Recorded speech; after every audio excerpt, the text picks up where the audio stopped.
बिस्मिल्लाहिर्रहमानिर्रहीम, अस्सलाम वालेकुम। अच्छा नाजरीन, मेरी जो यजमान है ना थाना, वहाँ एक तो 1984 में मेरी पोस्टिंग हुई बतौर असिस्टेंट सब इंस्पेक्टर। थोड़ा सा रहा 5-6 माह, क्योंकि वो फिर यजमान केस बन गया। उसके बाद वहाँ मैं बतौर SHO भी तैनात रहा, और फिर मेरी 2 दफ़ा बतौर DSP वहाँ पोस्टिंग थी। पहली पोस्टिंग भी मेरी हुई वहाँ यजमान में 2012 में, और उसके बाद दोबारा वहाँ से ट्रांसफ़र हो गया, और फिर 2014 में भी मेरी पोस्टिंग 13-14 में वहाँ रही, और मैंने बतौर DPO DSP SDPO काम किया। नाज़रीन, यजमान के बारे में मुझे बहुत सी चीज़ें पता है। वहाँ के हालात कैसे हैं, वहाँ के लोग कैसे हैं, वहाँ की जो जुग्राफियाई हालात हैं, ज़मीनें कहाँ कहाँ हैं। क्योंकि मेरा ख़ुद अपना रकबा भी यजमान का इलाका तो नहीं बनता, लेकिन वो चक 41 TNB है, थाना अहमदपुर शर्किया, ये अहमदपुर शर्किया सर्कल बनता है, और थाना डेरे नवाब बनता है। वहाँ ज़मीन है मेरी और हम भाइयों की, तो इसलिए भी मेरा, और अहमदपुर शर्किया में मेरा घर है, तो सारा इलाका एक ही है। अच्छा, अब जो मैं आपसे बात करना चाहता हूँ वो है नवाब ऑफ भावलपुर की ज़मीन, जो उसकी शिकारगाह थी, जिस पे इस वक्त बहुत ज़्यादा, बल्कि उस वक्त भी था, इस वक्त भी है। नाज़रीन, ये शिकारगाह 3,25,000 एकड़ पर मुहित है जी। यहाँ नवाब साहब शिकार किया करते थे। आप देख लें कि नवाब सादिक मोहम्मद ख़ान जो हैं, और इनकी सल्तनत कितनी वसी थी। जब नवाब साहब की ये ख़त्म हो गई और इल्हाक हो गया पाकिस्तान में रियासत भावलपुर का, तो उसके बाद जो है ज़ाहिर है बादशाह ख़त्म हो गई, तो जो वुरसा थे नवाब साहब की औलाद में से, उन्होंने क्लेम करना शुरू कर दिया कि हमारी जायदाद जो है वो ये बराबर तकसीम की जाए। पहले तो क्योंकि बादशाहत थी, तमाम जायदाद जो थी, जो उस वक्त का बादशाह होता था उसके नाम थी, या रियासत का वली होता था उसके नाम होती थी, और वही तकसीम करता था, वही देता था, उसके हाथ में सब कुछ होता था। फिर ये केस चला जी, और चलते चलते केस सुप्रीम कोर्ट में पहुंच गया, और 23 ख़ानदान बन गए। 23 ख़ानदानों ने कहा कि जी ये हमारी ज़मीन है और हम इसको बेच सकते हैं। मलकियत नहीं थी, लेकिन उन्हें ये अंदाज़ा हो गया था कि सुप्रीम कोर्ट से जो आर्डर्स होंगे वो हमारे हक़ में होंगे। उसको देख के फिर वो जितने लोग थे, उन्होंने सिवाय उस्मान अब्बासी और नवाब जो हैं अब्बास अब्बासी और उनके औलाद जो हैं, उनके अलावा जितने भी शहज़ादे शहज़ादियाँ और उनकी औलादें थीं, उन्होंने अपनी ज़मीनें ये बेचना शुरू कर दी। और कमाल ये किया कि ये 10-10 हज़ार रुपये मुरब्बे के हिसाब से, क्योंकि पानी वहाँ है नहीं और बंजर ज़मीन है, रेत है, टरबाइन से ये निकालते हैं, नीचे ख़र्चा होता है ख़ासा डीज़ल का, और उसके बाद फसल काश्त होती है। और यहाँ फसल नाज़रीन जो होती है वो राया, जिसे सरसों कहते हैं, वो फसल होती है, या गंदम अब होना शुरू हो गई है। और 2-4-5 फसलों के बाद ये ज़मीन ख़त्म हो जाती है, क्योंकि इसके अंदर कुछ भी नहीं है। बारिश के पानी से, बारानी जो है बारिश होती है, उससे भी इस फसल पे ख़ासा असर होता है, और जब बारिशें हो जाएं, फसल ठीक हो जाए, तो आप बहुत ज़्यादा पैसे कमा सकते हैं। इस वक्त वहाँ 5,000 से 8,000 या 10,000 रुपये पर एकड़ उसकी जो है वो ठेका चल रहा है।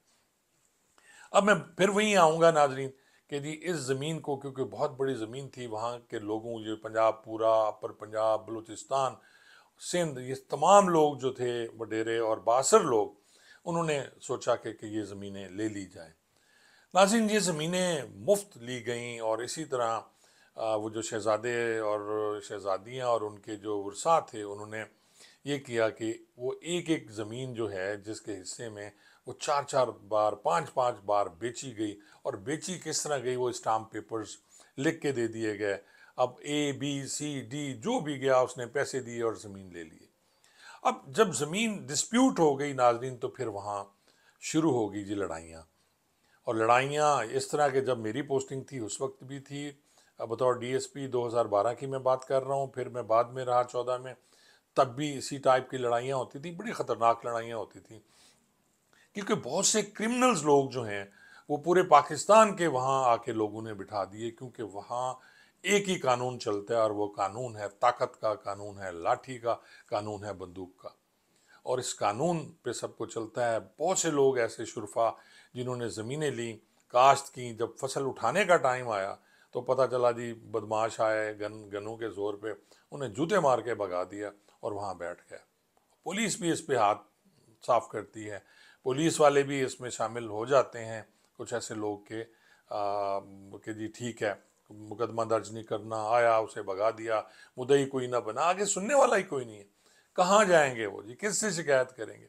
जो कमज़ोर हैं वो फिर वो उन्हें भगा दिया जाता है, और जो ताकतवर हैं, जिनके पास असला है, जिनके पास अख्तियारात हैं, जिनकी आईजी सुनता है, जिनकी चीफ मिनिस्टर सुनता है, जिनकी वज़रा सुनते हैं और ख़ुद वज़ीर हैं, तो फिर वो उस ज़मीन पे वहाँ से फसल उठा लेते हैं। मुझ पे भी बड़े इल्ज़ामात लगे इसमें कि जी मैंने वहाँ ज़मीनें बनाई हुई हैं। इसमें कोई शक नहीं है कि अगर मैं वहाँ चाहता नाज़रीन, तो मैं 100 मुरब्बा ज़मीन भी बना सकता था। बहुत से लोग आते थे और कहते थे कि हमें ज़मीन पे कब्ज़ा करा दें, हमारी 50 मुरब्बे ज़मीन है, आधी आप रख लें।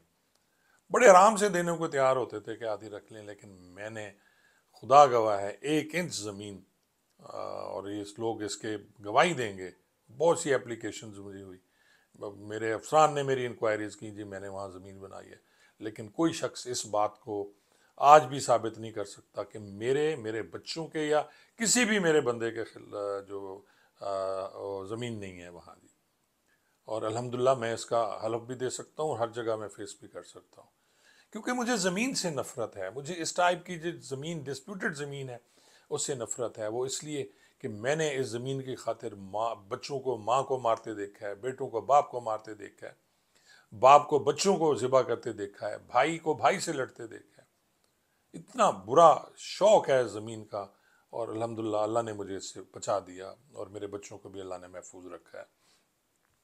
अब मैं आता हूँ जी, असल जो कहानी है वो ये है कि हमारे बहुत अच्छे जानने वाले हैं असमतुल्लाह न्याज़ी साहब, उन्होंने ज़ोहरा बीबी जो हैं, वो भी शहज़ादी थी, उनसे उन्होंने 2004 में ज़मीन ली थी। इसी तरह उन्होंने 300 मुरब्बे ज़मीन ली, उनके पास पैसे थे, वो सऊदीया में रहते थे, आए, और अच्छा मज़े की बात ये मुस्लिम लीग नून के भी कारकुन हैं, और जब नवाज शरीफ साहब थे ज़ेर-ए-ताब और उधर थे सऊदीया में, तो ये 4 महीने को इन्होंने जेल वेल भी काटी थी उनकी फेवर में बात, और उनको कहा गया कि आप छोड़ दें नून लीग को, जैसे आजकल पीटीआई का हो रहा है। तो इन्होंने इनकी तस्वीरें भी आप देख लें, इन्होंने नवाज शरीफ साहब को नहीं छोड़ा और मुस्लिम लीग नून में रहे। अब नाज़रीन, इनकी 300 मुरब्बे जो ज़मीन थी, उसमें से ज़ोहरा बीबी ने बयान देने से इनकार कर दिया। वही जो बात मैं अर्ज़ कर रहा हूँ, हमारे लिए काबिल इज़्ज़त हैं वो। तो 2014 में फिर आके इनकी फेवर में उन्होंने बयान दिए, और 300 मुरब्बे ज़मीन में से 260 मुरब्बे ज़मीन उन्होंने इनको बयान दे दी अदालत में। इंतकाल तो उसका है नहीं, क्योंकि ये कोर्ट में दावा करते हैं, कोर्ट में जाके जो मालिक है वो कहता है जी मेरी, और वो डिग्री हो जाता है। इसी तरह ही सारा चल रहा है। तो 40 मुरब्बे उन्होंने रख लिए, वो कहीं और बेच दिए, और फिर इसके बाद ये किस्सा चलता रहा। जिसकी भी नाज़रीन हुकूमत आती है, परवेज़ इलाही साहब की हुकूमत आई थी, वहाँ से भी इन्होंने ज़मीन लेने की कोशिश की, बल्कि उनको दी गई थी ज़मीन जी। इसी तरह मैं बहुत से ख़ानदानों को जानता हूँ जिन्होंने इसी तरह, जो साहिब इख्तियार हैं, थे और अब भी हैं, उन्होंने जहाँ वहाँ ज़मीनें रखी हुई हैं, और वहाँ उन्होंने आगे ठेके पे दी हुई हैं, या फिर वो ख़ुद काश्त करते हैं जी। अब यहाँ आते हैं जी, अभी मौजूदा MNA साहब हमारे, वो भी भाइयों जैसे हैं, ताल्लुक़ है। तो उन्हें कहा गया शायद कि जी आप आएँ मैदान में और कमाएं। तो उन्होंने, उनके कोई दोस्त ही हैं, उन्होंने फिर इनसे मुतालबा शुरू कर दिया कि ये ज़मीन जो है आपने गलत ली हुई है, कोई 20 मुरब्बे का डिस्प्यूट है, और वो ब्लॉक्स हैं। अब उन्होंने भी ली है, इसमें कोई शक नहीं कि उन्होंने भी ज़ोहरा बीबी से वो 20 मुरब्बे ज़मीन ली है, जो मौजूदा MNA हैं समी गिलानी, इनके कुछ जानने वाले हैं। अब कहा यहाँ क्या मुश्तरका खाते में ज़मीन दे दी, हालांकि ब्लॉक्स बने हुए हैं, वहाँ पूरी शिकारगाह के ब्लॉक्स हैं, क्योंकि मैं वहाँ रहा हूँ, और रोज़ाना यही पड्डे होते थे वहाँ कि ये है जी 16-16 मुरब्बे का एक ब्लॉक बना हुआ है, और डिफरेंट जगह पे हैं। अब कहीं कोई आबाद हैं, कोई गैर आबाद हैं, किसी को बड़ी मेहनत करके आबाद किया गया। वो जो नहर गुजरती है वहाँ से चनी गोड से, वो हालांकि उसमें नहर से कहीं नहीं, लोगों ने वहाँ भी बड़ा काम किया हुआ है, महकमा अनार से मिलके, और डायरेक्ट पानी लेते हैं, बड़े बड़े उन्होंने टर्बाइंस लगाई हुई हैं, और पानी चोरी करते हैं, कोई पूछता नहीं, जो कि बहुत से लोगों को पता है जो वहाँ रहते हैं।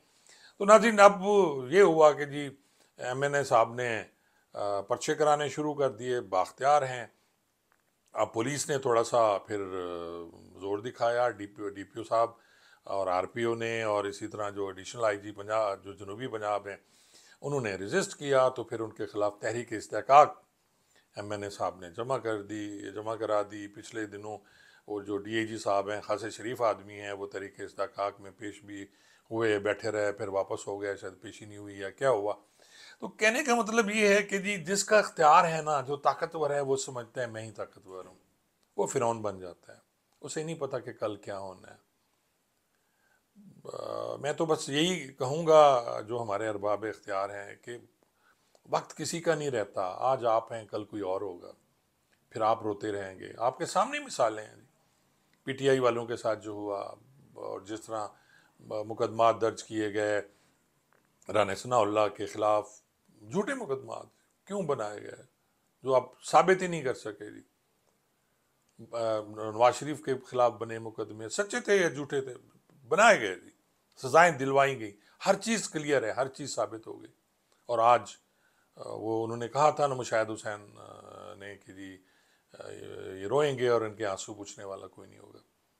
और फिर यही आज पीटीआई वाले रो रहे हैं, कल को फिर आप देख लीजिएगा कि नून लीग वाले और पीपल्स पार्टी वाले और बाकी रो रहे होंगे। इसी तरह ही होना है, मकाफात अमल है। इसीलिए ये ज़मीनें इधर रह जानी है। अल्हम्दुलिल्लाह जैसे मैंने किया है कि मैंने तो 1 इंच ज़मीन भी नहीं बनाई थी अपनी, और ना ही मैंने, मुझे इस टाइप की कोई ज़मीन चाहिए।